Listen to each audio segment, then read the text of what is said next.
आप पार्टी के लीडर संजय सिंह के केस की आज दिल्ली की अदालत में समाअत हुई। संजय सिंह के वकील ने बताया कि ईडी इस मामले में सुस्ती का मुजाहरा कर रहा है। उनका कहना था कि हमें दस्तावेजात भी फराहम नहीं किए जा रहे हैं। के समर्थन पे उस पे मुकदमे में ढिलाई करती है और एक लिस्ट, एक कोर्ट का आदेश है सुप्रीम कोर्ट का कि आप जिन डॉक्यूमेंटों को आपने इन्वेस्टिगेशन के दौरान इकट्ठा किया है, अगर आप उस पर रिलाई नहीं भी कर रहे तो उसकी एक लिस्ट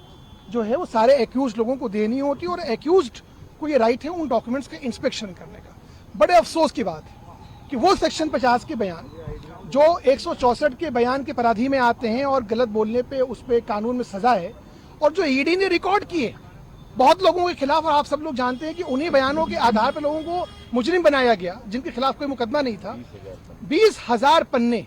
वो डॉक्यूमेंट ईडी जो है वो अनरिलायबल लगाती है, और जब हम उसकी इंस्पेक्शन बहुत मर्जी के मशक्कत करके कोर्ट में एप्लीकेशन लगा के हम लोग उसको अलाउ करवाते हैं, कोर्ट हमें आदेश देता है, हम जाते हैं, तो जो हमारे कलीग्स वहाँ इंस्पेक्शन करने जाते हैं वहाँ 1.5 2 घंटे ईडी दफ्तर के बाहर इस धूप में बैठा रहे हैं वहाँ। तो अधिवक्ताओं का ये जो तिरस्कार हो रहा था और जो साथ में जो एक्यूज्ड के राइट का हनन हो रहा था, उसको हम कोर्ट के संज्ञान में ले आए कि हम लोग मेल लिख रहे हैं, ये ईडी उसकी मेल का जवाब नहीं दे रही है। क्या ये कानून से बड़े हैं? क्या ये कोर्ट से ऊपर है? कोर्ट ने उनको आदेश दिया है आज कि आप हर मेल का आपको रिप्लाई लिखना पड़ेगा, कि आज आना है तो भी लिखना है, नहीं आना है तो भी लिखना है। तो इस तरह की बहुत ओछी और छोटी हरकतें मैं कहूंगा। देखिए, मुकदमा लड़ने की एक गरिमा होती है, मुकदमे में एक्यूज को अपने राइट हैं, प्रोसिक्यूशन को अपने राइट हैं, पर